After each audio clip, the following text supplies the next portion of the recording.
Okay, friends, once again, welcome back and very good morning to everybody. I hope you all are safe, your family member, your parents, your relative, all are safe.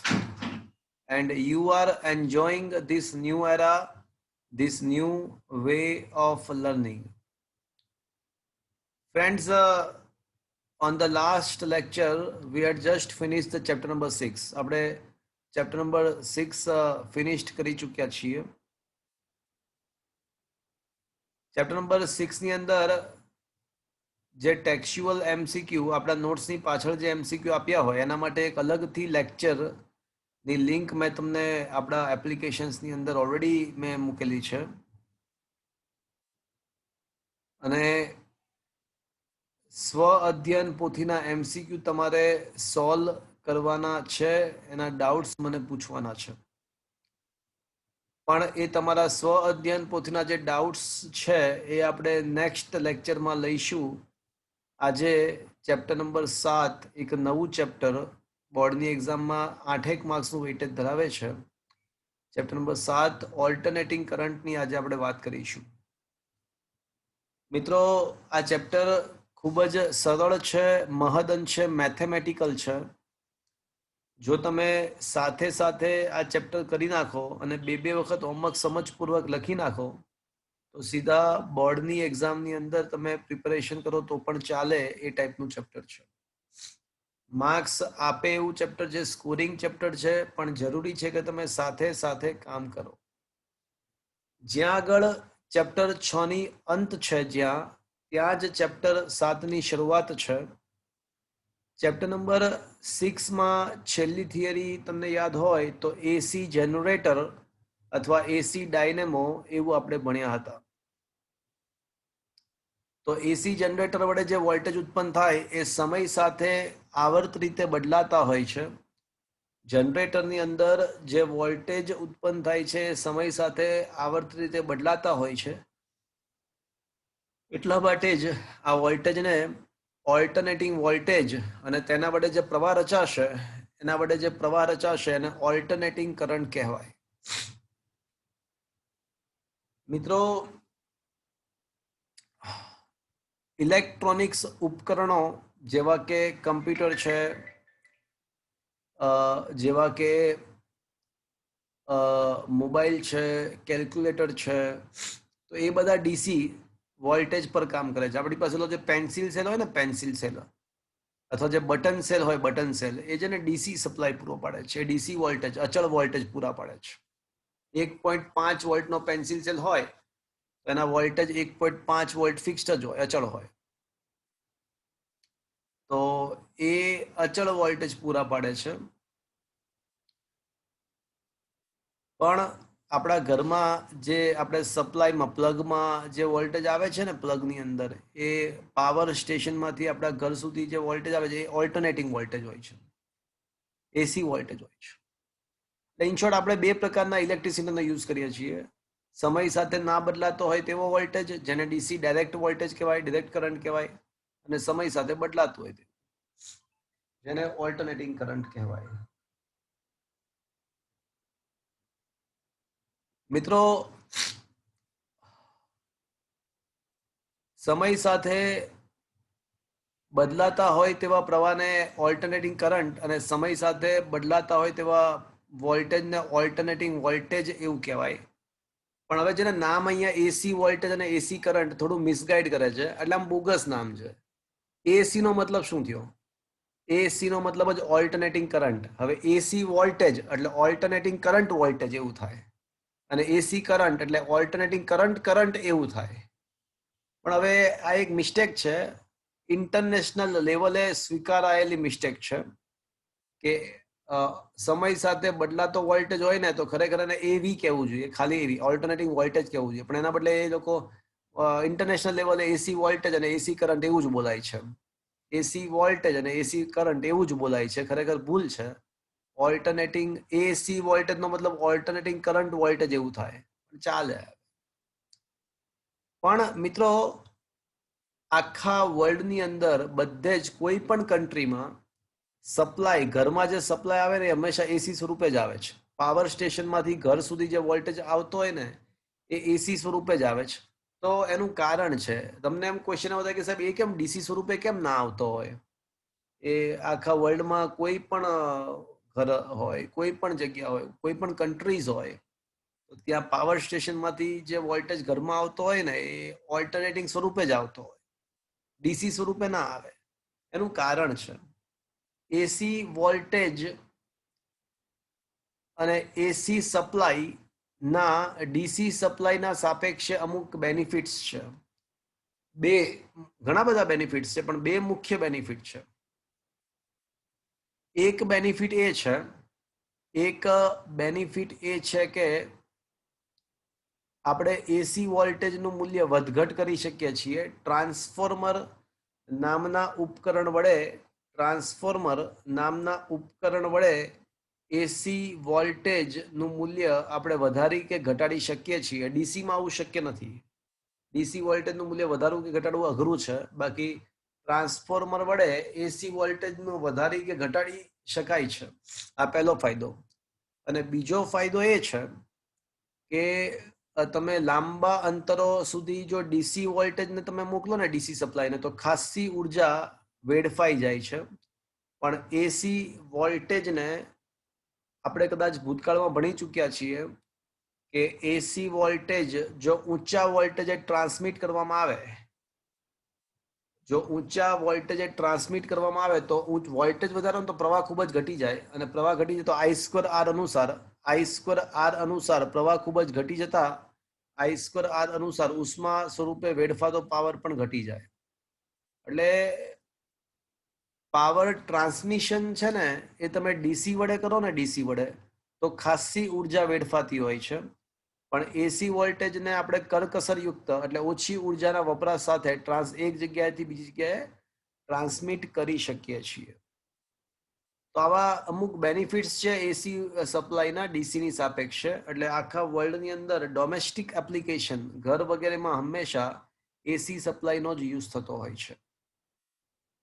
મિત્રો, આ ચેપ્ટરની પ્રસ્તાવના મેં તમને કીધી કે ભાઈ AC voltage શું છે અને એનો શા માટે ઉપયોગ થતો હોય છે, એવી બધી વાત કરી. આ ચેપ્ટરમાં હવે કરવાનું શું છે? તો મિત્રો, આ ચેપ્ટરની અંદર આપણે એસી સપ્લાય એટલે generator is the AC supply, અને ડીસી સપ્લાય એટલે બેટરી છે ને એ ડીસી સપ્લાય છે.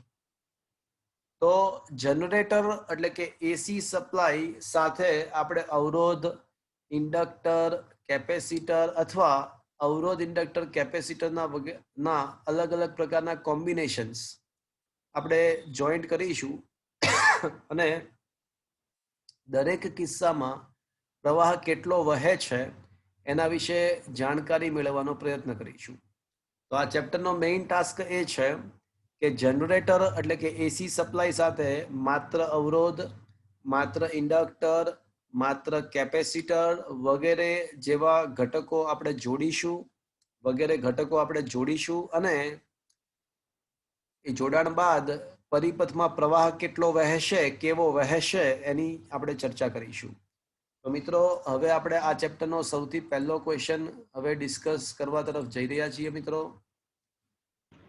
ક્વેશ્ચન એવો છે કે માત્ર અવરોધ ધરાવતા એસી પરિપથ માટે પ્રવાહનું સમીકરણ મેળવો અને સમય સાથે પ્રવાહ કઈ રીતે બદલાય છે તેનો આલેખ પણ દોરો. તો મિત્રો, સર એસી નું ડીસી માં ના ડીસી નું એસી માં ના થઈ શકે? ડીસી નું એસીમાં રૂપાંતર કરવું અઘરું છે. એસી નું ડીસીમાં રૂપાંતર કરી શકાય છે રેક્ટિફિકેશનથી. રેક્ટિફાયર્સ નો ઉપયોગ કરીને એસી નું ડીસીમાં રૂપાંતર આપણે રોજબરોજના જીવનમાં કરીએ જ છીએ. આપણા ઘરમાં કયો સપ્લાય આવે છે મિત્રો? બોલો, આપણા ઘરમાં કયો આવે છે? એસી. અને મોબાઈલમાં કયો સપ્લાય આપણે યુઝ કરીએ છીએ? મોબાઈલમાં ડીસી. તો તમે જ્યારે ચાર્જર ભરાવશો પ્લગમાં, તો ચાર્જિંગમાં તો તમે ચાર્જર જ્યારે ભરાવશો પ્લગમાં તો પ્લગની અંદર તો એસી આવે છે, પણ તમે ચાર્જરનું આઉટપુટ ક્યાં આપો છો? મોબાઈલને. તો મતલબ કે ચાર્જરે સૌથી પહેલા શું કામ કર્યું હશે? એસી ને ડીસી માં ફેરવ્યો હશે.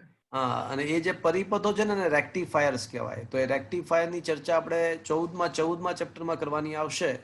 કઈ રીતે એસી નું ડીસીમાં રૂપાંતર થાય એ ચર્ચા 14મા ચેપ્ટરમાં કરવામાં આવશે. અને ડીસી નું એસીમાં રૂપાંતર પણ થઈ શકે છે, એ એન્જિનિયરિંગમાં તમે શીખશો. ડીસી વોલ્ટેજને પણ તમે રૂપાંતર કરી શકો છો. પણ સપ્લાય માટે હંમેશા એસી નો એટલા માટે યુઝ થાય કે જનરેટરમાં જે છે ને એ એસી વોલ્ટેજ ઉત્પન્ન થાય છે, એટલે ઉત્પન્ન થાય છે એસી સ્વરૂપે. અને આપણે એસીને જ ઓછા પાવર વ્યયથી એક સ્થાનેથી બીજા સ્થાને ટ્રાન્સફર કરી શકીએ છીએ. ડીસી ને એક સ્થાનેથી બીજા સ્થાને ટ્રાન્સફર કરવાનો પ્રયત્ન કરીએ તો પુષ્કળ ઉર્જા ઉષ્મા સ્વરૂપે વેડફાઈ જાય. તો એસી વોલ્ટેજને આપણે ટ્રાન્સફર કરી શકીએ છીએ ઇઝીલી વિધાઉટ એનર્જી લોસ. એટલે બધે જ આખા વર્લ્ડમાં એસી વોલ્ટેજ જ આ રીતે ટ્રાન્સમિશન પામતો હોય છે.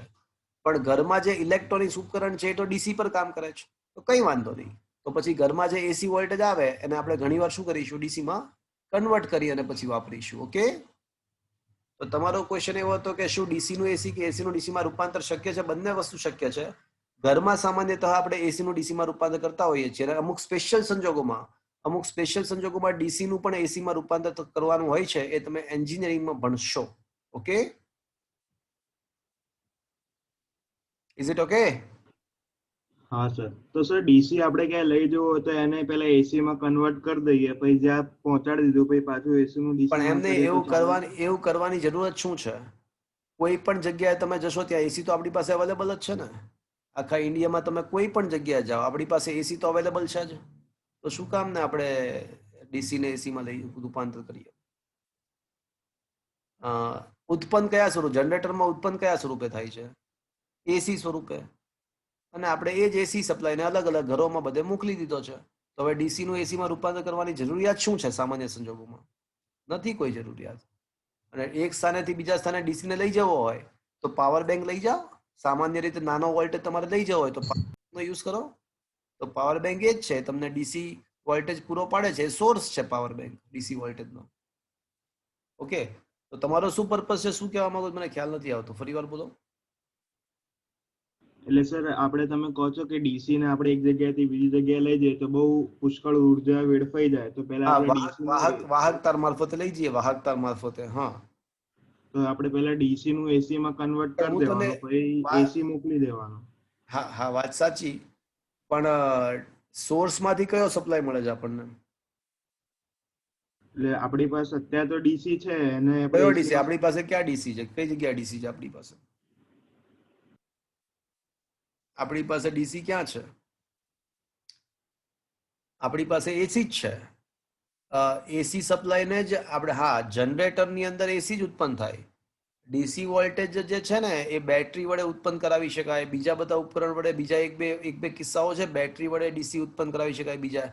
પણ મોટા મૂલ્યનો વોલ્ટેજ ઉત્પન્ન કરવો ને, મોટા મૂલ્યનો, તો એ એસી જ ઉત્પાદન પામી શકે છે. ડીસી નું મોટા મૂલ્યનો ડીસી વોલ્ટેજ ઉત્પાદન કરવો પણ બહુ અઘરો છે. એટલે ડીસીમાં બહુ બધા પ્રોબ્લેમ છે. એક તો ખૂબ જ મોટા મૂલ્યનો ડીસી વોલ્ટેજ ઉત્પન્ન કરવો અઘરો છે, નંબર 1. નંબર 2, એસી વોલ્ટેજમાં બેનિફિટ એ છે તમે ફ્લેક્સિબલ રહી શકો છો. ટ્રાન્સફોર્મર વડે તમે એસી વોલ્ટેજને વધારી કે ઘટાડી શકો છો, ડીસીમાં એવું શક્ય નથી. અને નંબર 3, એસી વોલ્ટેજને તમે ઓછા એનર્જી લોસથી તમે ટ્રાન્સમિટ કરો છો. હવે તમારો ક્વેશ્ચન એવો કે સાહેબ આપણે ડીસીને પહેલા એસીમાં રૂપાંતર કરીને પછી ટ્રાન્સફર, આપણી પાસે ડીસી હોવો તો જોઈએ ને એના માટે એટલો મોટો. કારણ કે એટલો મોટો, સપોઝ કે 500 વોલ્ટ ડીસી વોલ્ટ મારે જોઈએ તો એ પેદા જ નહીં થઈ શકતો ભાઈ. એટલો મોટો ડીસી વોલ્ટ પેદા જ નહીં થઈ શકતો, પહેલી વાત. તો ડીસી ને એસીમાં રૂપાંતર કરવાની વાત જ ના આવે. અમુક સ્પેશિયલ સંજોગો તમારે આવશે ભવિષ્યમાં એન્જિનિયરિંગમાં કે જ્યારે ડીસી નું એસીમાં રૂપાંતર આવશે, પણ એ નાના વોલ્ટેજોનું. એટલે આપણી પાસે એસી સ્વરૂપે જ વોલ્ટેજ ઉત્પન્ન થયેલા છે અને એસી સ્વરૂપે આપણે એને ટ્રાન્સફર કરીશું. Okay, is it okay? હા સર. તો મિત્રો, પ્રસ્તાવના આપણે ભણ્યા, એમાં બધી વાત લખી છે કે ભાઈ ડીસી ના બદલે એસી વોલ્ટેજ પસંદ કરવાનું કારણ શું છે, વગેરે વગેરે. તો અને પછી આપણે સૌથી પહેલો ક્વેશ્ચન હવે ડિસ્કસ કરીશું કે માત્ર અવરોધ ધરાવતો એસી પરિપથ, જો શું લખ્યું છે, કે ડીસી વોલ્ટેજના બદલે એસી વોલ્ટેજ પસંદ કરવાના બે કારણ છે. એક તો બે ટ્રાન્સફોર્મરની મદદથી એક વોલ્ટેજમાંથી બીજો વોલ્ટેજ એટલે કે વોલ્ટેજને વધારી કે સહેલાઈથી ઘટાડી શકાય છે. એટલે એક વોલ્ટેજનું બીજા વોલ્ટેજમાં એટલે ઊંચા કે નીચા વોલ્ટેજમાં રૂપાંતર કરી શકાય છે. ઉપરાંત વિદ્યુત ઉર્જાનું કરકસરયુક્ત લાંબા અંતરો સુધી પ્રસારણ એસી વડે થઈ શકે છે. આના સિવાય પણ બીજા ઘણા બેનિફિટ છે. આના સિવાય પણ એસીના ઘણા બધા બેનિફિટ છે. વ્યવહારિક રીતે ટ્રાન્સમિશન માટે ડીસીના બદલે એસી વોલ્ટેજ જ ઉપયોગમાં લેવામાં આવે છે. અને જરૂર પડે તો પછી છેલ્લે શું કરવાનું, ઘરમાં આપણે એસી આવતો હોય તો એને રેક્ટિફાયર્સ વડે ડીસીમાં કન્વર્ટ કરી શકાય જો જરૂર પડે તો. હવે ખરેખર સાચા અર્થમાં ચેપ્ટર સ્ટાર્ટ કરીએ. પ્રસ્તાવના બધી પતી ગઈ મિત્રો. હવે માત્ર અવરોધ ધરાવતા એસી પરિપથ. હવે ગમે ત્યારે એસી પરિપથનો મતલબ જનરેટર જોડાયેલો હોય એવા પરિપથને એસી પરિપથ કહેવાય. મિત્રો આ જે સિમ્બોલ છે ને એ બેટરીનો સિમ્બોલ છે અને બેટરી આપણને કેવો સપ્લાય પૂરો પાડે છે? ડીસી. અને આ જે છે જનરેટર, આ this is the symbol for the generator. એટલે આ જનરેટરનો સિમ્બોલ છે. જનરેટરનો આ સિમ્બોલ છે અને એસી સપ્લાય કોઈ જગ્યાએ છે એવું બતાવવું હોય, જનરેટર છે એવું બતાવવા માટેનો આ સિમ્બોલ છે. તો હવે મિત્રો આપણો ક્વેશ્ચન એવો છે કે એસી વોલ્ટેજ માત્ર અવરોધ ધરાવતા, ખાલી અવરોધ જ હોય તેવા એસી પરિપથ માટે પ્રવાહનું સૂત્ર મેળવો અને તે સમય સાથે કઈ રીતે બદલાય છે તેના માટેનો આલેખ પણ દોરો. પહેલા માત્ર અવરોધ જોડીશું, પછી માત્ર ઇન્ડક્ટર જોડીશું, પછી માત્ર કેપેસિટર જોડીશું અને જોઈશું અલગ અલગ કિસ્સામાં પ્રવાહ કેટલો મળે છે બધા જ કિસ્સામાં એ જોઈશું. તો right now the question is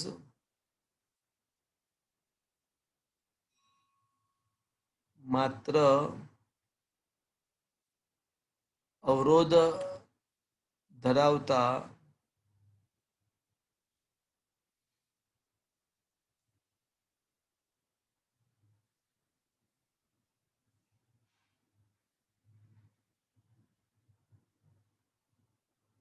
એસી પરિપથ માટે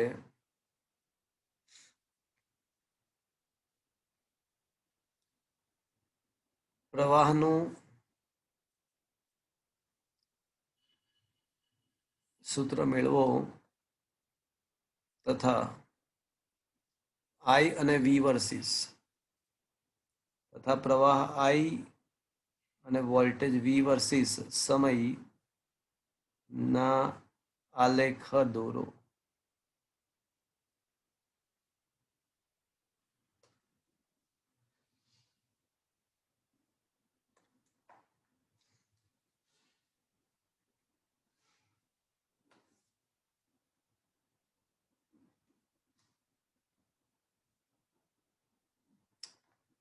તો મિત્રો આપણી પાસે જનરેટર છે.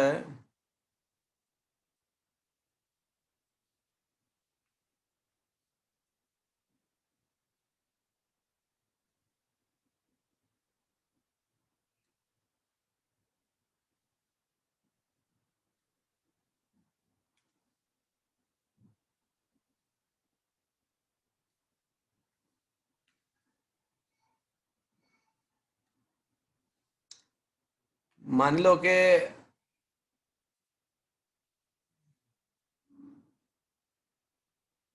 આ જનરેટર છે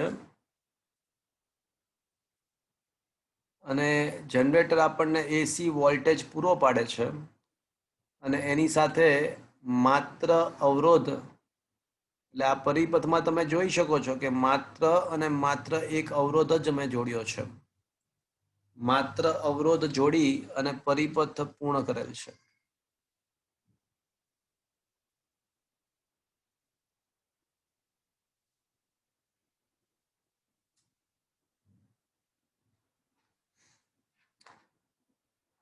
તો મિત્રો એસી સપ્લાય વોલ્ટેજ, બોલો સૂત્ર શું લખીશું મિત્રો? આપણે લાસ્ટ લેક્ચરમાં જનરેટરમાં ઉદ્ભવતા voltage E naught sin omega t. E બરાબર E0 sin ઓમેગા t આપણે લીધા હતા, પણ અહીંયા E ના બદલે હવે V વાપરીશું, સ્મોલ v વાપરીશું અને મહત્તમ વોલ્ટેજ માટે V0 વાપરીશું. તો V બરાબર V0, જ્યાં V0 મહત્તમ વોલ્ટેજ છે. અચ્છા, એ V0 ના બદલે Vm જ કહી દઈએ. ચલો, V0 ના બદલે Vm જ કહી દઈએ. Vm sin omega t. ચલો, આ જનરેટરમાં ઉદ્ભવતા વોલ્ટેજ છે. મારો મેઇન ટાર્ગેટ પ્રવાહનું સૂત્ર શોધવાનું છે. તો મિત્રો, ઓહમના નિયમ અનુસાર કે અવરોધના બે છેડા વચ્ચેના વોલ્ટેજ હંમેશા કેટલા હોય? તો અવરોધના બે છેડા વચ્ચેના વોલ્ટેજ ઓહમના નિયમ અનુસાર આપણને ખબર છે કે અવરોધના બે છેડા વચ્ચેના વોલ્ટેજ IR થશે. પણ અહીંયા આકૃતિ પરથી સ્પષ્ટ છે કે અવરોધના બે છેડા વચ્ચેના વોલ્ટેજ એ સપ્લાય વોલ્ટેજ છે. જો, કારણ કે બીજું તો કશું છે જ નહીં, સમાંતરમાં છે. તો અહીંયા તો અવરોધના વોલ્ટેજ તો સપ્લાય વોલ્ટેજ જ છે. તો હવે I તમારે શોધવો હોય તો શું કરવું પડશે? સપ્લાય વોલ્ટેજ ભાગ્યા અવરોધ કરવો પડશે. મારો મેઇન ટાર્ગેટ યાદ છે ને મિત્રો, પ્રવાહનું સૂત્ર મેળવવાનું હતું. તો I બરાબર સપ્લાય વોલ્ટેજ તો શું છે? Vm sin ઓમેગા t ભાગ્યા અવરોધ. તો I બરાબર Vm બાય R.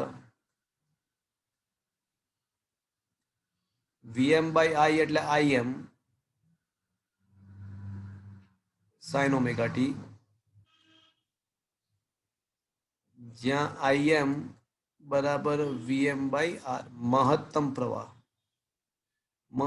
પ્રવાહ કહી શકાય.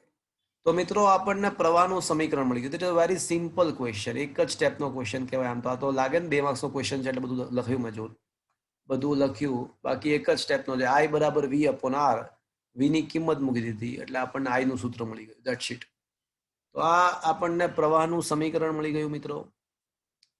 હવે જો આલેખ દોરવાનો પ્રયત્ન કરીએ સમય સાથે કઈ રીતે બદલાય છે તે માટેનો, સમય સાથે આલેખ કેવી રીતે બદલાય છે એ આપણે જો દોરવાનો પ્રયત્ન કરીએ મિત્રો, તો વોલ્ટેજ વર્સિસ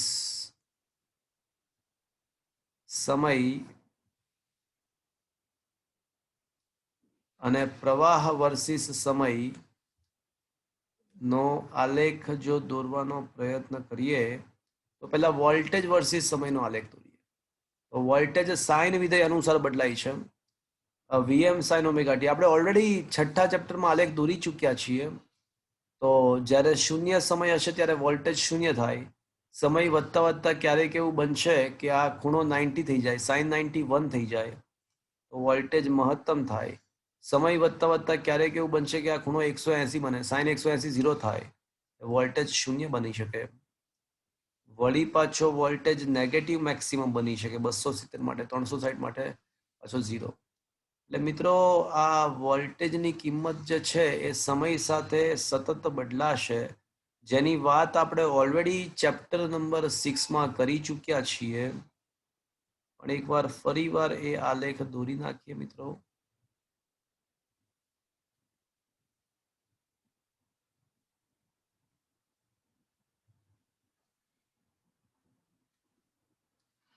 અને આ જે છે તેની મહત્તમ કિંમત દર્શાવે છે V મેક્સિમમ, અને આ નેગેટિવ V મેક્સિમમ કહી શકાય. હવે પ્રવાહનું શું થાય છે મિત્રો? તો પ્રવાહ છે ને એનું સૂત્ર પણ સેમ ટુ સેમ જ છે, Im sin ઓમેગા t જ છે. એટલે પ્રવાહ પણ એક્ઝેક્ટલી વોલ્ટેજની જેમ જ બદલાય છે. ખાલી ફરક એટલો કે એનું મહત્તમ મૂલ્ય છે ને એ વોલ્ટેજની મહત્તમ કિંમત કરતા આરમાં ભાગનું હશે, અવરોધમાં ભાગનું.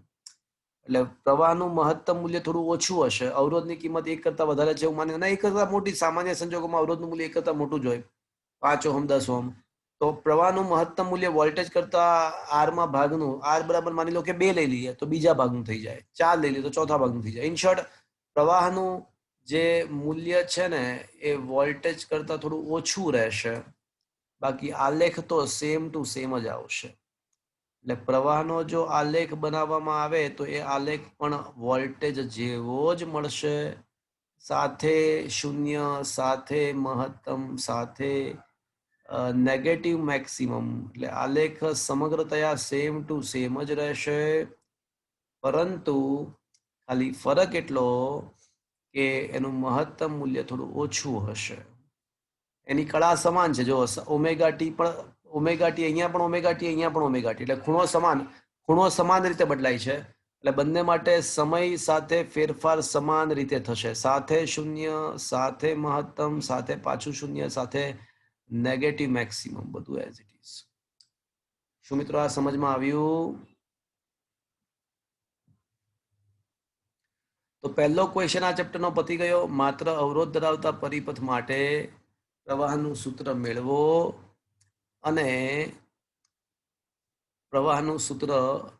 મેળવો અને આલેખ દોરો. બીજો ક્વેશ્ચન મિત્રો, એસી વોલ્ટેજનું આરએમએસ મૂલ્ય શોધો. તો ક્વેશ્ચન એવો છે મિત્રો, એસી વોલ્ટેજ માટે આરએમએસ મૂલ્ય શોધો.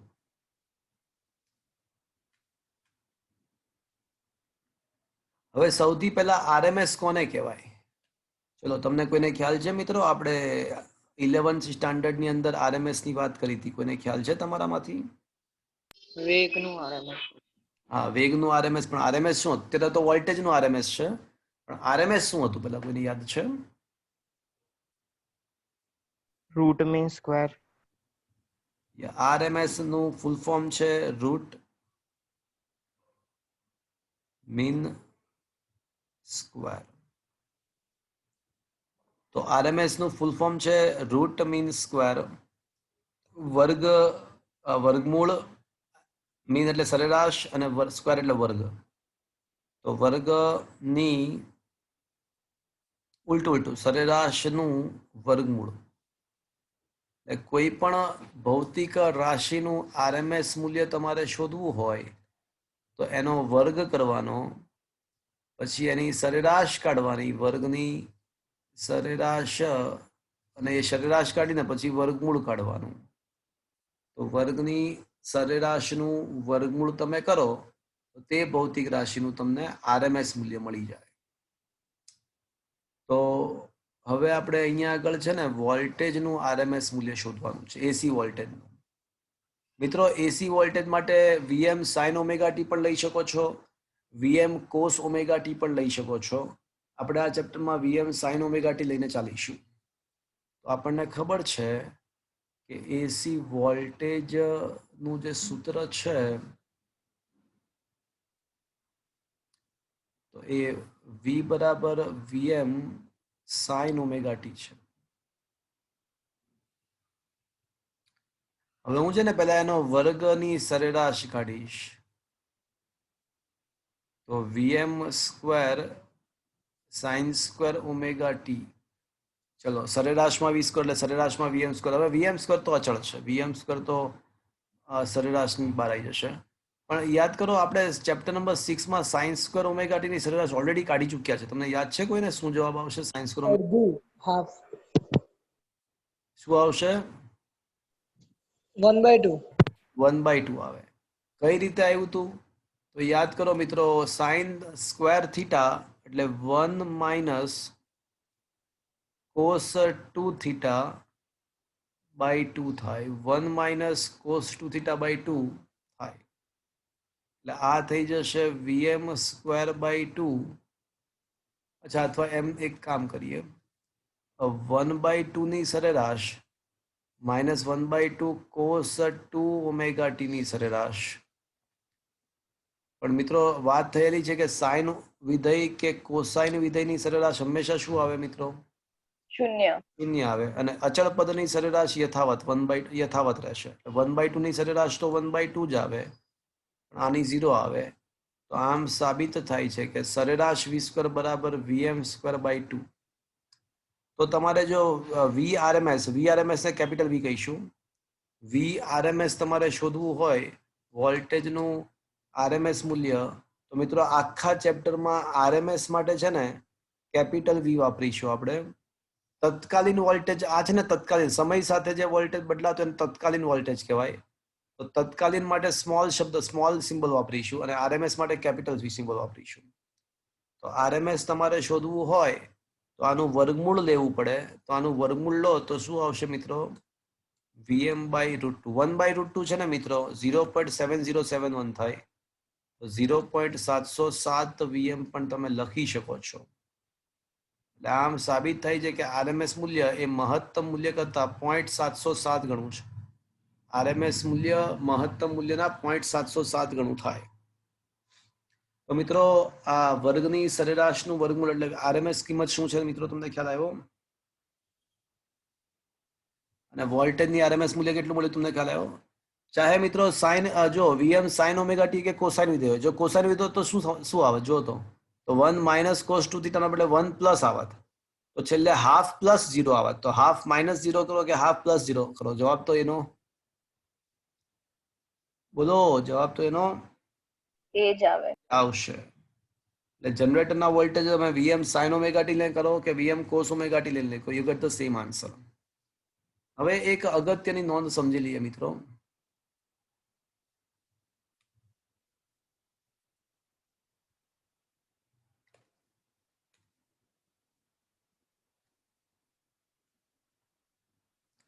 ચલો, ઇમ્પોર્ટન્ટ નોંધ.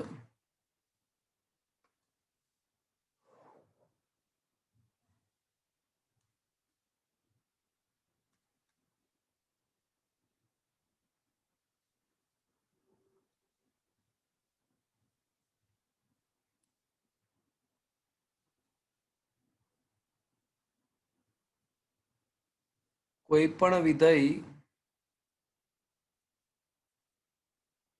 એફ ઓફ ટી નું એક આવર્તકાળ પરનું સરેરાશ, એટલે સરેરાશ તમારે એફ ઓફ ટી કરવું હોય, કોઈ પણ વિધેયનું એક આવર્તકાળ પરનું સરેરાશ એટલે કે સરેરાશ એફ ઓફ ટી બરાબર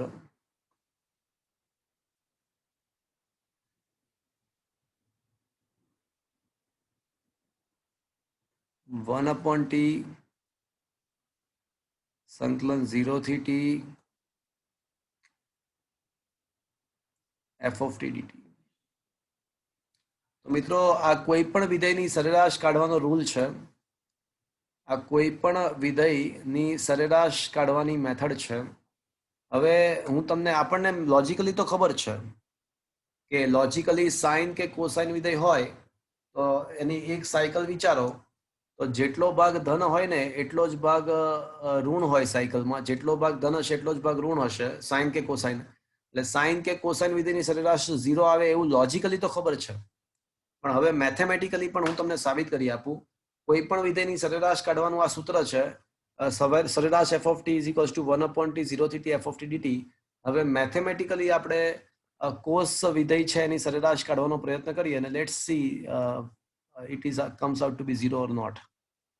તો આ મેથડ પરથી કોસ 2 ઓમેગા ટી ની સરેરાશ તમારે કાઢવી હોય તો તમે શું કરશો?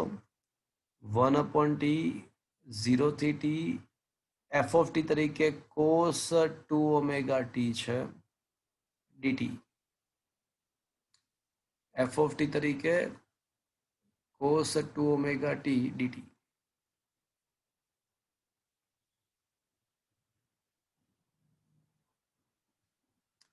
હવે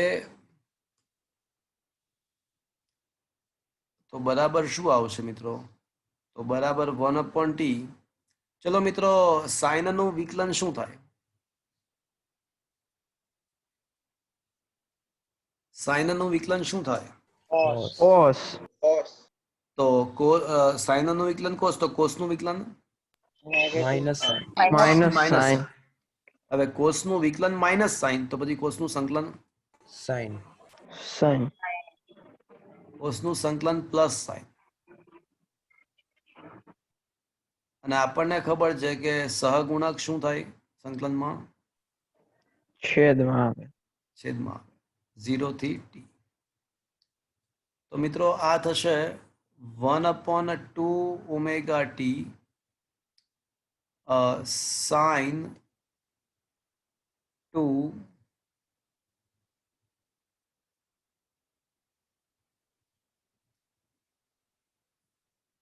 સાઇન, જો 2 ઓમેગા તો બહાર કાઢી નાખ્યા, સાઇન 2. ચલો મિત્રો, ઓમેગાના બદલે તમને ખ્યાલ છે 2π/t લખી શકીએ આપણે?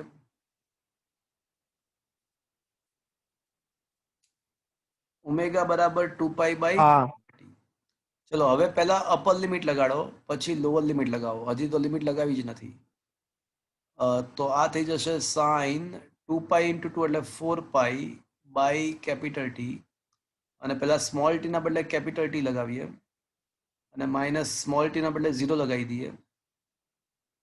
Sign 0, T cancel. તો મિત્રો સાઇન 4π માઇનસ સાઇન 0. હવે સાઇન 4π પણ શૂન્ય, sine 0, sine pi, sine 2π, sine 3π, sine 4π. તો સાઇન ના 4π ની કિંમત પણ 0 આવે ને સાઇન 0 પણ 0 જ છે. તો પછી આનો આન્સર શું આવશે? 0 આવશે. તો મિત્રો આ કોઈ પણ વિધેયની સરેરાશ કાઢવાનો નિયમ છે. જો કે સાઇન અને કોસાઇન વિધેય માટે તો આપણે સહેલાઈથી નક્કી કરી શકીએ કે ભાઈ એની સરેરાશ 0 જ આવે. પણ બીજું કોઈ પણ વિધેય હોય તો એની સરેરાશ પણ આ રીતે કાઢી શકો છો. અને આપણે ક્રોસ વેરીફાઈ કર્યું કે શું ખરેખર આ સૂત્ર વડે આ cos omega T, cos 2 omega T ની આન્સર 0 આવે છે? તો હા, 0 આવે છે. Is that clear friends? હા સર. શું અહીંયા સુધી પહોંચ્યા મિત્રો? Is it okay? Yes or no? તો મિત્રો આ બે ક્વેશ્ચન આ ચેપ્ટરના પત્યા. હવે ક્વેશ્ચન નંબર 3, માત્ર અવરોધ ધરાવતા પરિપથમાં વાસ્તવિક પાવર નું સૂત્ર મેળવો, અથવા વ્યય વાસ્તવિક પાવર એટલે વ્યય પામતો પાવર. તો ક્વેશ્ચન નંબર 3, અને હું ઇરેઝ કરું છું. ક્વેશ્ચન એવો છે કે માત્ર અવરોધ ધરાવતા એસી પરિપથમાં વાસ્તવિક પાવર એટલે કે ઉષ્મા સ્વરૂપે વેડફાતો પાવર નું સમીકરણ મેળવો, એવો ક્વેશ્ચન છે. Once again 2 marker question.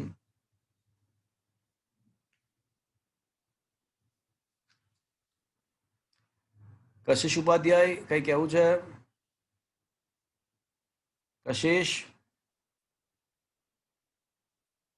Kashish Upadhyay, sir. કઈ કહેવું છે? ના સર. તમારું નામ આમાં આવ્યું તો હમણાં.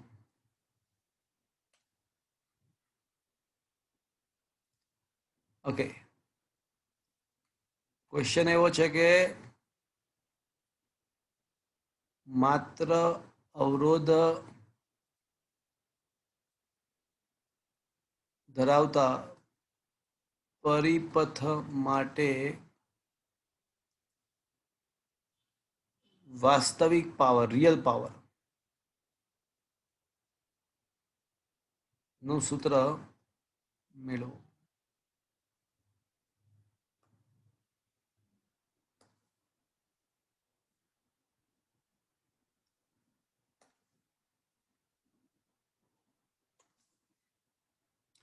સૌથી પહેલા તો વાસ્તવિક પાવર શું? તો મિત્રો તત્કાલીન પાવર નું સરેરાશ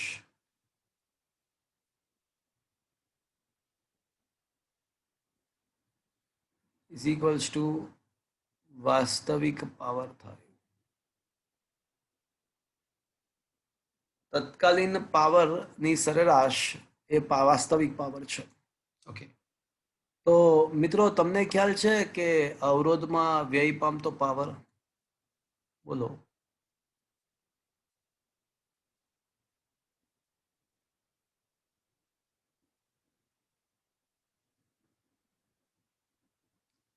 બોલો, તમને બધાને ખ્યાલ છે શું આવશે મિત્રો? I square R. હા, તો અવરોધમાં વ્યય પામતો પાવર I સ્ક્વેર R છે, પણ આ તત્કાલીન પાવર છે. શું કામ? કારણ કે I નું મૂલ્ય સમય સાથે બદલાય છે. અહીંયા આગળ આપણે તત્કાલીન પ્રવાહને બદલે આપણે તત્કાલીન માટે યાદ છે ને, તત્કાલીન માટે સ્મોલ આઈ સિમ્બોલ યુઝ કરીએ છીએ. તો આ જે સ્મોલ આઈ છે એ તમને ખ્યાલ હશે કે શું હતું સ્મોલ આઈ?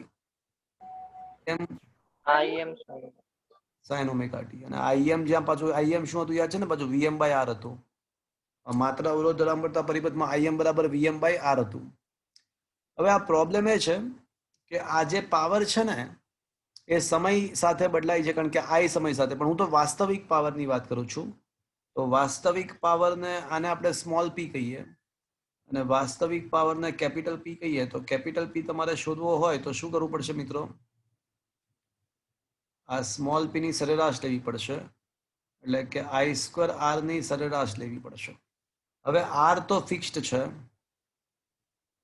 એટલે આર તો બહાર આવી જશે, અને આઈ સ્ક્વેર ની સરેરાશ એટલે શું? તો આઈ તો મિત્રો આઈએમ સાઇન ઓમેગા ટી, તો આઈ થઈ જશે IM square sine square omega T into R. R તો બાદની સાઈડ જ છે, કારણ કે અચળ પદની સરેરાશ એની જ હોય.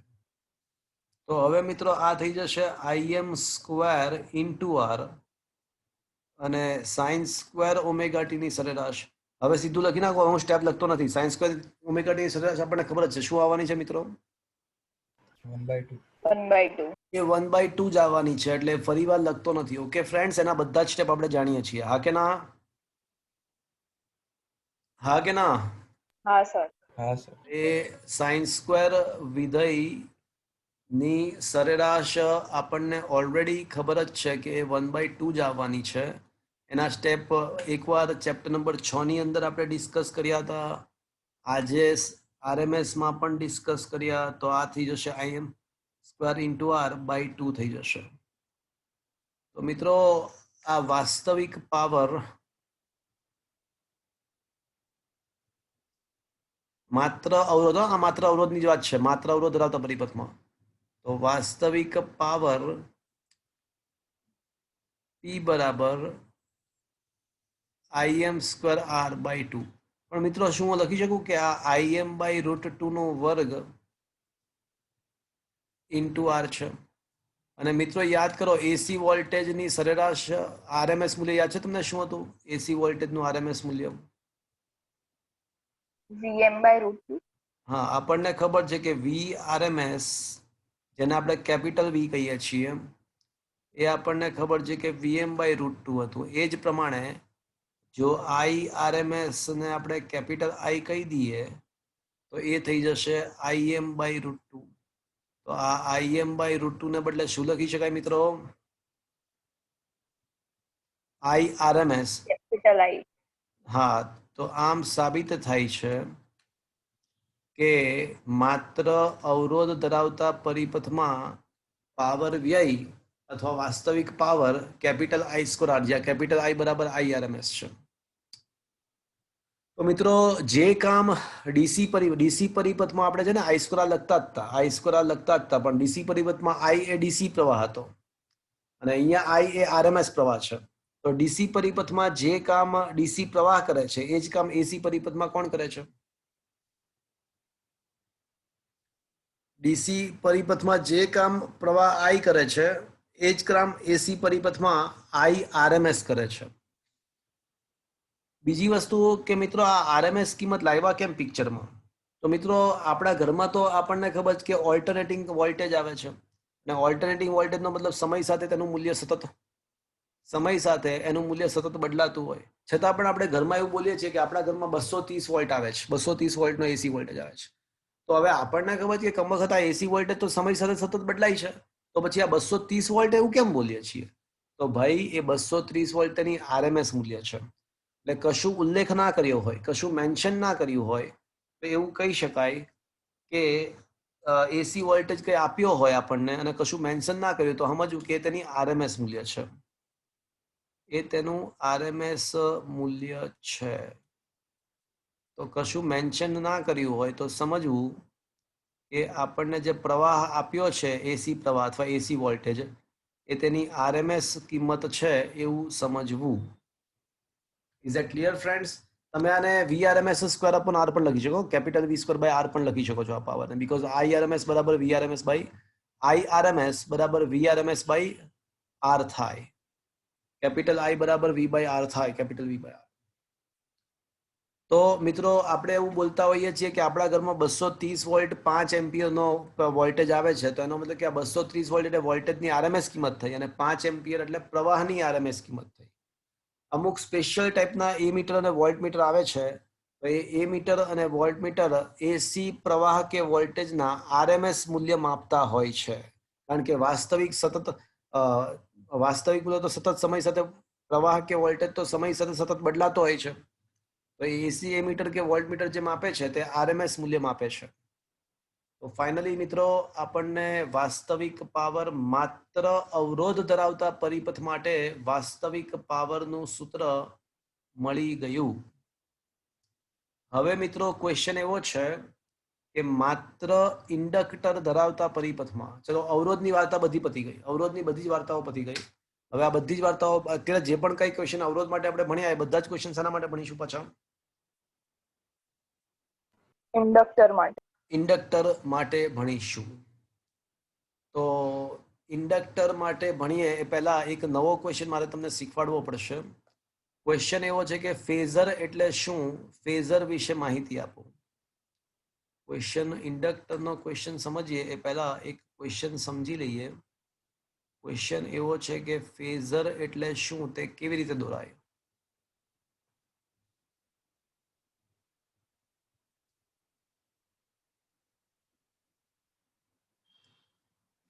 ફેઝર એટલે શું તે કેવી રીતે દોરી શકાય? That is our today's fourth question. That is our today's fourth question. તો મિત્રો ફેઝર શું છે અને તે કઈ રીતે આપણને મળી શકે, કઈ રીતે દોરી શકાય? તો હું કહું તમને શું છે ફેઝર.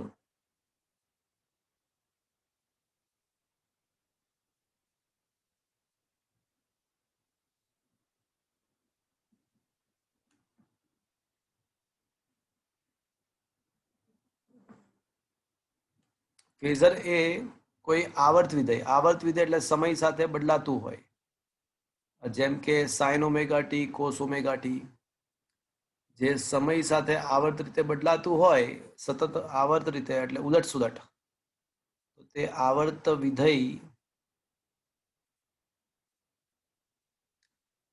ફેઝર એ શું છે? તો કે ભાઈ આવર્ત વિધેય ને સદિશ સ્વરૂપે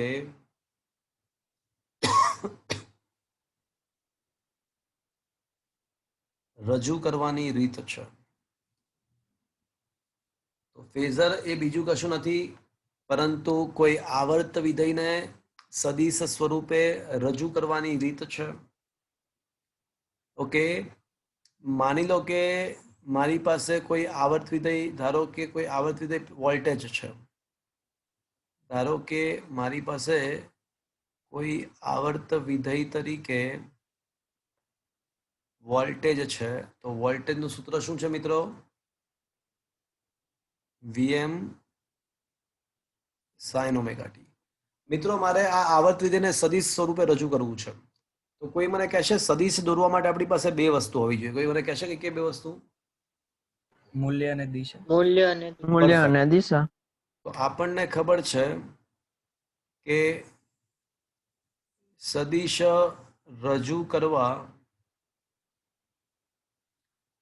માટે આપણી પાસે બે વસ્તુ હોવી જોઈએ. નંબર 1 મૂલ્ય અને નંબર 2 દિશા. તો મિત્રો સદિશનું મૂલ્ય કયું લેવાનું? તો કે ભાઈ આવર્ત વિધેયનું જે મહત્તમ મૂલ્ય છે ને, આવર્ત વિધેયનું મહત્તમ મૂલ્ય એ આપણા સદિશનું મૂલ્ય લેવાનું. અને આવર્ત વિધેયની જે કળા છે, આવર્ત વિધેયની જે કળા છે એ આપણા સદિશની દિશા લેવાની. તો આવર્ત વિધેયની જે કળા છે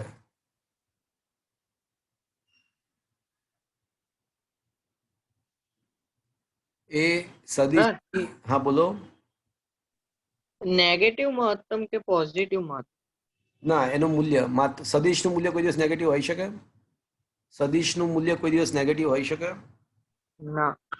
બસ તો પછી તો આવર્ત વિધેયનું જે મહત્તમ મૂલ્ય છે એ આપણા સદિશનું મૂલ્ય બનશે. અને આવર્ત વિધેયની જે કળા, કળા એટલે તમને ખબર છે ને, જે ખૂણો હોય ને એને કળા કહેવાય. જે ખૂણો હોય એને કળા કહેવાય મિત્રો. તો આવર્ત વિધેયની જે કળા, ખૂણો છે, એ આપણા માટે સદિશની દિશા છે. એ સદિશની દિશા છે.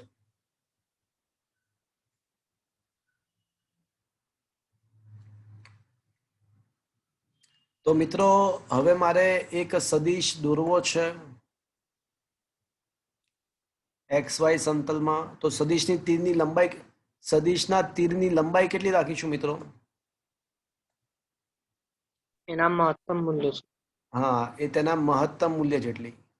અને કઈ દિશામાં આ તીર દોરીશું? ખૂણો કેટલો બનાવીશું એક્સ અક્ષ સાથે? Omega T.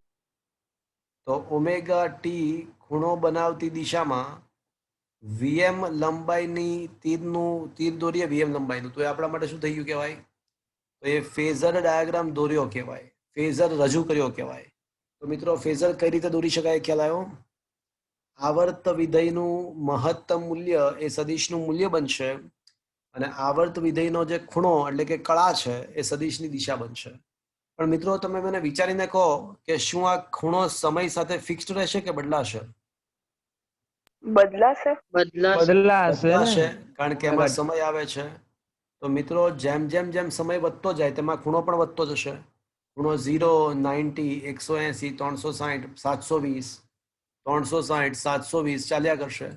તો એનો મતલબ એવો થયો કે આ જે ખૂણો છે ને એ સમય સાથે બદલાય છે, વધતો જાય. તેનો મતલબ કે આ જે સદિશ છે એ પણ સમય સાથે પોતાનું સ્થાન બદલશે.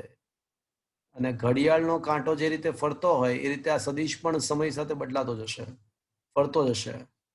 તો મિત્રો આ સદિશ પણ સમય સાથે ભ્રમણ કરશે, સદિશ પણ સમય સાથે ભ્રમણ કરશે. તો એટલા માટે તો આને ફેઝર કહેવાય. ફેઝરનો મતલબ ઘૂમતો સદિશ. એટલે હવે તમને ખબર પડી આ સદિશ ખરેખર તો કેવો સદિશ બનશે.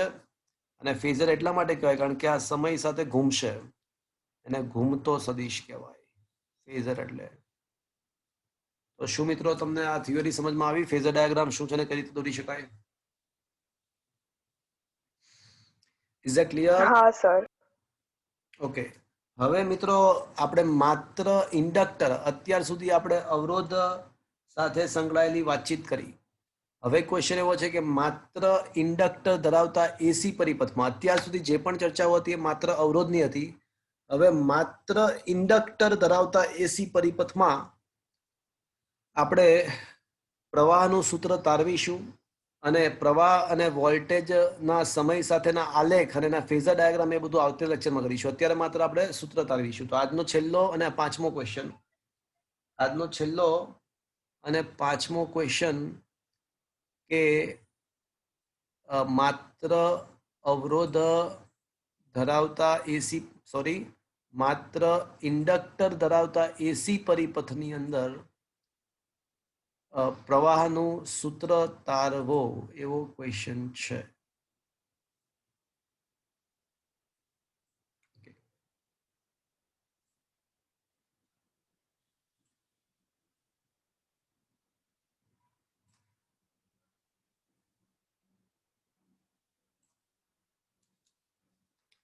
So the question is,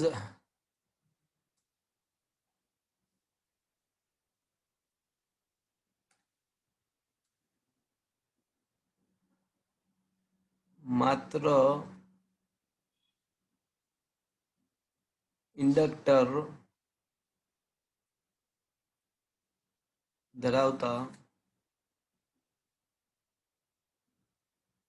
એસી પરિપથમાં એસી પરિપથ માટે પ્રવાહનું સમીકરણ તારવો.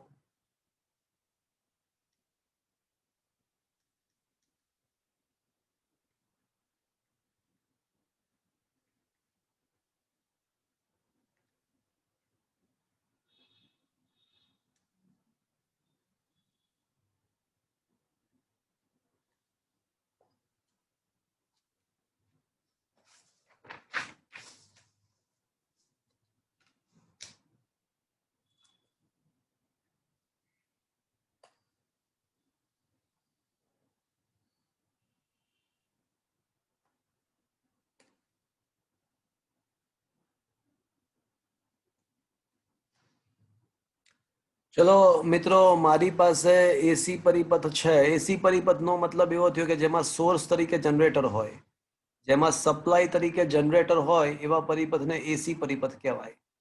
તો ધીસ વન ઇઝ અ એસી પરિપથ. અને એની આરે માત્ર શું જોડાયેલું છે મિત્રો? માત્ર શું જોડાયેલું છે મિત્રો? ઇન્ડક્ટર. ઇન્ડક્ટર જોડાયેલું છે. હવે મિત્રો, આ ઇન્ડક્ટરમાંથી તો એસી પ્રવાહ પસાર થાય છે, સમય સાથે બદલાતો જતો. તો મિત્રો, ઇન્ડક્ટર માંથી સમય સાથે બદલાતો જતો એસી પ્રવાહ પસાર થાય તો ઇન્ડક્ટર સાથે સંકળાયેલું ફ્લક્સ પણ બદલાય. અને ઇન્ડક્ટર સાથે સંકળાતો ફ્લક્સમાં ચુંબકીય ફ્લક્સમાં ફેરફાર થાય તો ઇન્ડક્ટરમાં શું ઉત્પન્ન થશે મિત્રો? EMF. ઈએમએફ ઉત્પન્ન થશે. અહીં ઇન્ડક્ટર એટલે ગૂંચળું. ઇન્ડક્ટરમાંથી સમય સાથે બદલાતો જતો પ્રવાહ પસાર થાય છે. સમય સાથે બદલાતો પ્રવાહ પસાર થાય છે. આથી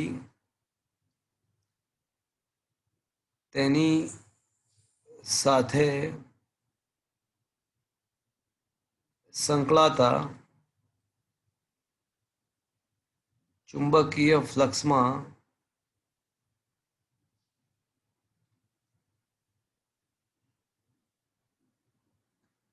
ફેરફાર થતા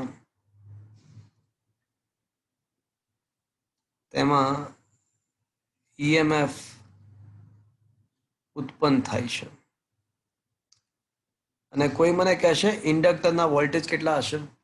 આત્મપ્રેરિત ઈએમએફ કોઈ કહેશે મને કેટલું? -L/dI/dt. હા, ઋણ નિશાની તો માત્ર લેન્ઝનો નિયમ દર્શાવે છે. ઋણ નિશાની તો માત્ર લેન્ઝનો નિયમ દર્શાવે છે. પણ એ હતું કેટલું? L/dI/dt. Very good. તો મિત્રો, ઇન્ડક્ટરમાં ઉદ્ભવતા વોલ્ટેજનું મૂલ્ય L/dI/dt. એટલે આના બે છેડા વચ્ચે જે વોલ્ટેજ આવશે L/dI/dt આવશે. શું મિત્રો તમને આ સમજમાં આવ્યો?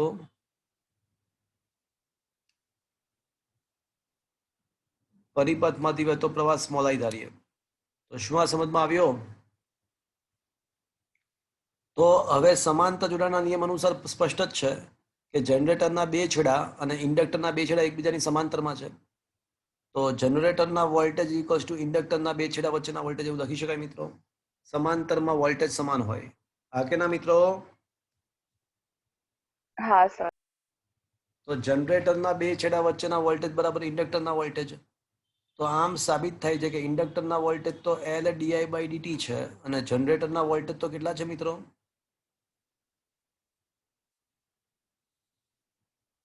બોલો, સપ્લાય કેટલો છે? બોલો, એસી સપ્લાય તો કેટલો આપેલો છે? V બરાબર VM sin omega V sin omega t. VM sin omega t. તો VL બરાબર L/dI/dt ને V બરાબર VM.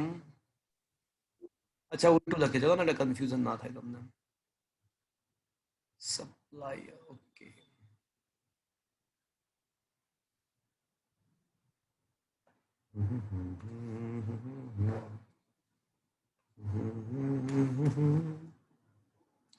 તો VM sin omega t is equals to di/dt. તો મિત્રો, મારો મેઇન ટાર્ગેટ પ્રવાહનું સૂત્ર તારવવાનો છે. તો પહેલા એક કામ કરીએ, di/dt ને સૂત્રનો કરતા બનાવીએ. di/dt ને સૂત્રનો કરતા બનાવીએ તો di/dt બરાબર શું થશે મિત્રો?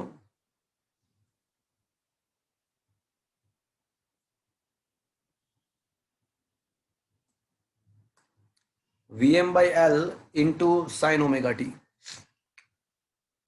મારો ટાર્ગેટ મિત્રો I શોધવાનો છે. તો I શોધવા માટે dt ને પહેલી સાઈડ લઈ જઈએ મિત્રો. હવે શું કરીશું? કોઈ કહેશે મને? સંકલન. બરાબર છે. બંને બાજુ સંકલન લેતા. પણ મિત્રો આ જે સંકલન છે ને એ અનિયત સંકલન છે, લિમિટ વગરનું સંકલન છે. અને બાયોલોજી વાળાને તો કદાચ ખબર નહીં હોય, પણ મેથ્સ વાળાને ખબર છે કે જ્યારે જ્યારે લિમિટ વગરનું સંકલન આવે ત્યારે ત્યારે સંકલન કર્યા પછી શું મૂકવું પડે બાજુમાં? અચળ Plus C. પદ. સ્ક્વેર અચળાંક. હા, Plus C. સ્ક્વેર અચળાંક મૂકવો પડે. કદાચ બાયોલોજી વાળાને કેમેસ્ટ્રીમાં આવી ગયું હશે મારા ખ્યાલથી, ઓલી પ્રથમ ક્રમની પ્રક્રિયા ને એમાં કઈ આવ્યું હતું મિત્રો આવું કઈ અચળાંક વાળું? ના સર. જવા દો. લિમિટ વગરનું સંકલન હોય ને તો અત્યાર સુધી ફિઝિક્સમાં આપણે લિમિટ વાળા જ સંકલન કર્યા હતા. લિમિટ વગરનું સંકલન હોય તો સંકલન થયા પછી અચળાંક સી મૂકવો પડે. આજે કદાચ પહેલી વખત શીખ્યા, પણ સાંભળી લીધું, શીખી લીધું, વાત પતી ગઈ. ચલો, સાઈનનું વિકલન કોસ, પણ સાઈનનું સંકલન શું થશે મિત્રો? Minus cos. Minus cos. હા, VM/L બહાર આવી જશે અને સાઈનનું સંકલન માઇનસ કોસ ઓમેગા ટી, અને જે સહગુણક છે ઓમેગા એ ભાગાકારમાં આવશે. ચલો, શું મિત્રો આ સમજમાં આવ્યું? હા સર. તો હવે I બરાબર શું હશે? તો minus VM/L cos omega T plus અચળાંક સી, જ્યાં સી એ અચળ પદ છે. પરંતુ અહીં વોલ્ટેજ સમય સાથે બદલાય છે,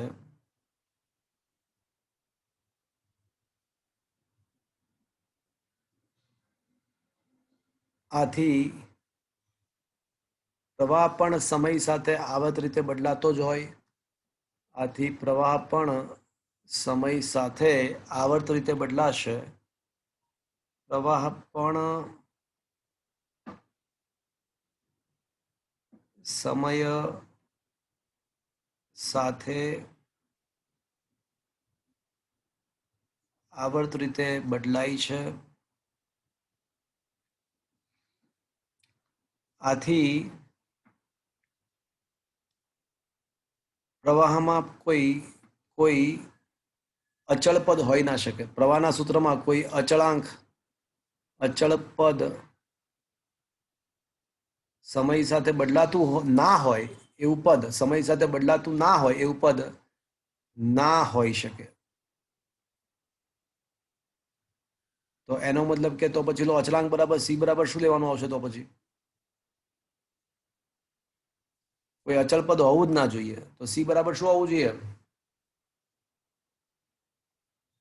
0. 0. ઝીરો લેવું પડશે, કારણ કે પ્રવાહનું સૂત્ર, પ્રવાહની અંદર એવું કોઈ પદ હોવું જ ના જોઈએ કે જે સમયથી સ્વતંત્ર હોય. તો અહીંયા આગળ સી નું મૂલ્ય 0 લેવું પડશે. તો સી બરાબર 0 લઈ લીધું. તો હવે I બરાબર શું થશે મિત્રો? VM/L into minus cos omega T, અચળાંક સી 0 મૂક્યું. ચલો, શું મિત્રો આ સમજમાં આવ્યું?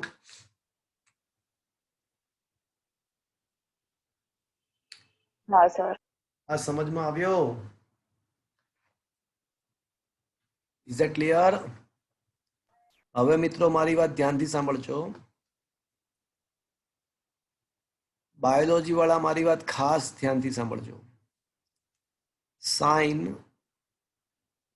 -π/2 પ્લસ થીટા બરાબર માઇનસ કોસ થીટા થાય. મિત્રો, બે નિયમ છે બાયોલોજી વાળાને 11th સ્ટાન્ડર્ડમાં લખાવ્યા હતા. ના યાદ હોય તો લખી નાખો મિત્રો એકવાર ફરીવાર. નિયમ નંબર 1, બાયોલોજી વાળા નિયમ લખી નાખો. નિયમ નંબર 1, 90 કે 270 એટલે કે π/2 કે 3π/2, 90 કૌંસમાં π/2, 270 કૌંસમાં 3π/2 આવે. 90 કે 270 દેખાય તો વિધેય બદલવું, 180 360 માટે ના બદલવું.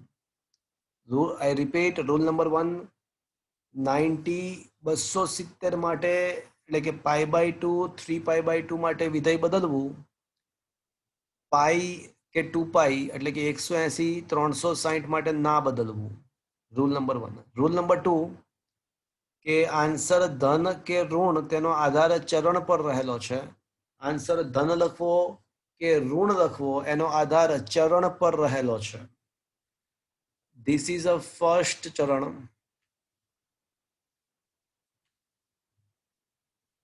આ બીજું ચરણ છે, આ ત્રીજું ચરણ છે અને આ ચોથું ચરણ.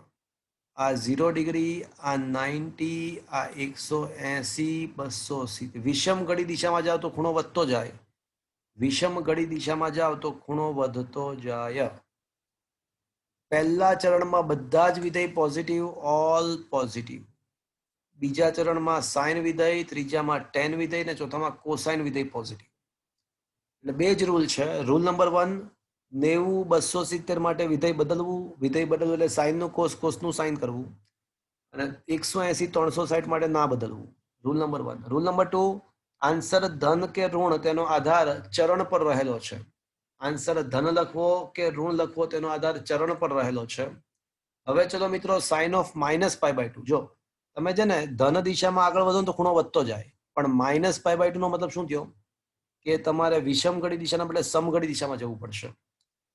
ચલો, આ π/2 અહીંયા આવે, અહીંયા 0 થી અહીંયા, પણ -π/2 અહીંયા આવશે અને -π/2 પ્લસ થીટા એટલે પાછું પ્લસ થીટા નો મતલબ પાછું વિષમ ઘડી દિશામાં.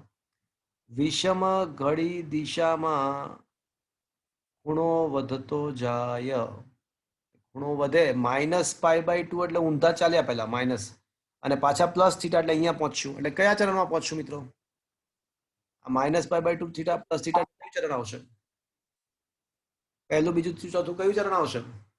ચોથું. ચોથું ચરણ આવશે. ચલો, પહેલા તો π/2 દેખાય છે એટલે વિધેય બદલવું કે ના બદલવું? બદલવું. બદલવાનું. અને ચોથા ચરણમાં કોસ ધન છે, પણ આપણે શું શોધી રહ્યા છીએ? આપણે શું શોધી રહ્યા છે જોવાનું. આપણે કોનું શોધી રહ્યા છીએ? સાઇનનું. સાઇન. ચોથા ચરણમાં કોસ વિધેય ધન છે, પણ આપણે જવાબ શોધી રહ્યા છીએ સાઇન વિધેય માટેનો, તો એ માઇનસ આવશે. તો સાઇન ઓફ -π/2 પ્લસ થીટા એટલે વિધેય બદલ્યું પણ માઇનસ, એટલે માઇનસ કોસ થીટા.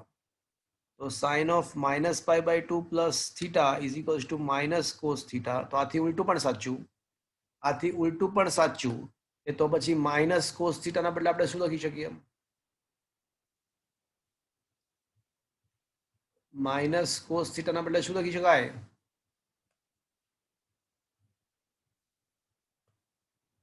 તો હવે કહી શકાય કે પરંતુ માઇનસ કોસ ઓમેગા ટી ના બદલે શું લખી શકાય? Sine of -π/2 plus omega T,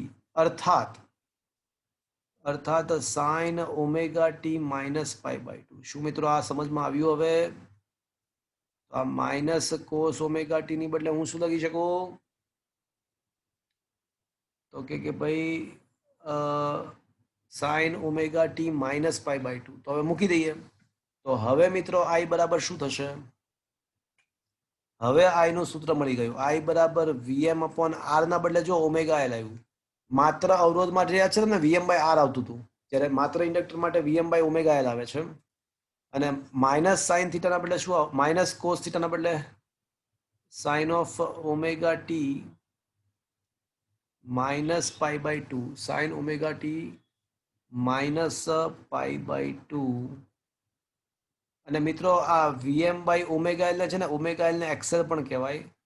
omega L ને એક્સેલ, અને એક્સેલ એટલે ઇન્ડક્ટિવ રિએક્ટન્સ કહીશું.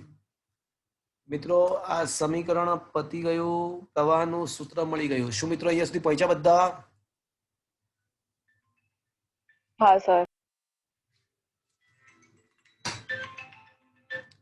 અહીંયા સુધી પહોંચ્યા? હવે થોડુંક વધારે આગળ વધીએ.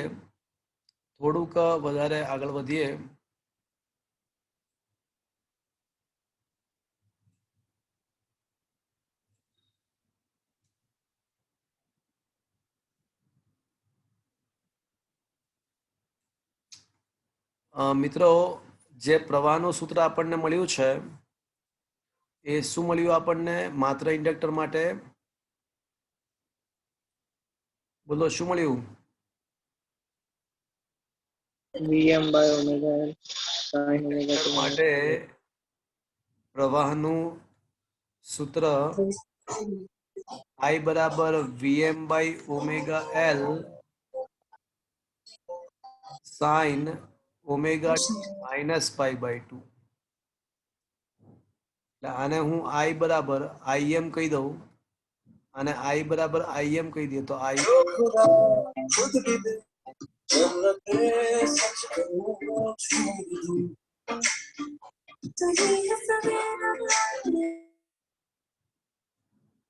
તો I બરાબર Im sine omega T minus pi by 2, જ્યાં Im બરાબર શું મિત્રો?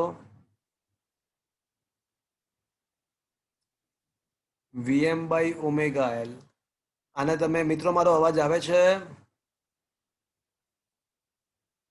મિત્રો? हाँ सर. ઓકે, તો કોક નવું આવ્યું સસ્તા મ્યુઝિશિયન. સર ગીત વાગતું હતું હમણાં. ત્યાં એક્સેલ બરાબર આવી જ્યારે મગજમારીઓ થાય છે ને ત્યારે મને તું જ માઇન્ડમાં આવે છે હો. હા સર, હું શું કરો બીજું આઈડી બનાવું કઈ? ઓકે, જ્યાં એક્સેલ બરાબર ઓમેગા એલ એને કહેવાય શું મિત્રો? ઇન્ડક્ટરનો અવરોધ. યાદ છે માત્ર અવરોધ માટે છેદમાં આર આવ્યું હતું, માત્ર અવરોધ માટે વીએમ બાય આર આવ્યું હતું અને ઓહમના નિયમ સાથે સુસંગત થાય જો આઈએમ બરાબર વીએમ બાય આર. પણ ઇન્ડક્ટર માટે ઓમેગા એલ આવ્યું તો આ ઓમેગા એલ શું બની ગયું કહેવાય? ઇન્ડક્ટરનો અસરકારક અવરોધ. એક પ્રકારે ઇન્ડક્ટરનો અવરોધ જ બન્યો કહેવાય, કારણ કે અવરોધની જગ્યાએ આવ્યું ને એટલા માટે. અને એને કહેવાય ઇન્ડક્ટિવ રિએક્ટન્સ.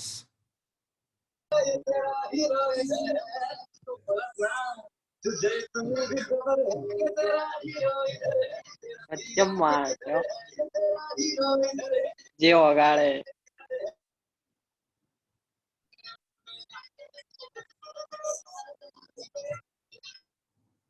ઓકે, તો મિત્રો આ અવરોધની જગ્યાએ મિત્રો આ આવે છે, એટલે આને ઇન્ડક્ટિવ રિએક્ટન્સ અથવા ઇન્ડક્ટરનો અસરકારક અવરોધ કહી શકાય. આ બધા ફેક આઈડી તમારા મત કેમ આવે?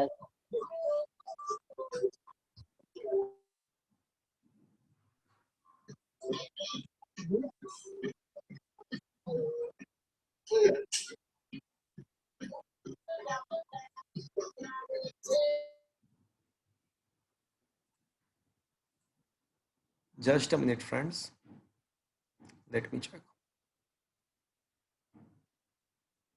કેસ ઓકે, તો મિત્રો આને છે ને ઇન્ડક્ટિવ નો અસરકારક અવરોધ એટલે કે ઇન્ડક્ટિવ રિએક્ટન્સ કહેવાય. મિત્રો હવે ખૂબ જ મહત્વની વસ્તુ તમને કહું છું, તમે ધ્યાનથી જુઓ તો જે પ્રવાહનું સમીકરણ છે એ વીએમ બાય ઓમેગા એલ અર્થાત એને હવે આપણે નામ આપીશું IM sine omega T minus pi by 2. એટલે પ્રવાહનું જે સમીકરણ છે ને મિત્રો એ IM sine omega T minus pi by 2 છે. અને વોલ્ટેજનું સમીકરણ શું હતું મિત્રો? યાદ કરો તો વોલ્ટેજ જનરેટરના જે વોલ્ટેજ હતો તો વીએમ સાઇન ઓમેગા ટી હતો. તમે ધ્યાનથી દેખો તો વોલ્ટેજમાં જે કળા હતી ને એ ઓમેગા ટી હતી, જ્યારે પ્રવાહની અંદર જે કળા છે omega T minus pi by 2 છે. તો આની કમ્પેરિઝન પરથી કહી શકાય કે પ્રવાહ ની કળા વોલ્ટેજ કરતા પાઈ બાય 2 જેટલી ઓછી છે, અર્થાત પ્રવાહ એ વોલ્ટેજ કરતા કળામાં પાઈ બાય 2 જેટલો પાછળ છે. એટલે પ્રવાહ વોલ્ટેજ કરતા કળામાં પાઈ બાય 2 જેટલો પાછળ જ કહેવાય. જો પ્લસ પાઈ બાય 2 આવ્યું હોત ને તો આગળ છે એવું કહેવાત. એટલે માત્ર ઇન્ડક્ટર, આ કોની વાત છે પર્ટિક્યુલરલી? માત્ર ઇન્ડક્ટર માટે, તો માત્ર ઇન્ડક્ટર માટે પ્રવાહ એ વોલ્ટેજ કરતા કળામાં π/2 જેટલો પાછળ છે. તો આ મિત્રો મહત્વની, ખૂબ જ મહત્વની વસ્તુ ક્લિયર થઈ. હવે આપણે આવતા લેક્ચરની અંદર આના આલેખો પણ દોરીશું, ફેઝર ડાયાગ્રામ પણ દોરીશું અને પછી માત્ર કેપેસિટરની પણ વાત કરીશું. તો મિત્રો આજનો સેશન અહીંયા આગળ હું ફિનિશ્ડ કરવા તરફ જઈ રહ્યો છું. આજનો લેક્ચર સમજમાં આવ્યો હશે. આ ચેપ્ટર નંબર 7 સાથે સાથે કરશો ને તો ખૂબ જ ઇઝીલી તૈયાર થઈ જશે, પણ જો આળસ કરશો, લેટ ગો કરશો તો અઘરું પડશે.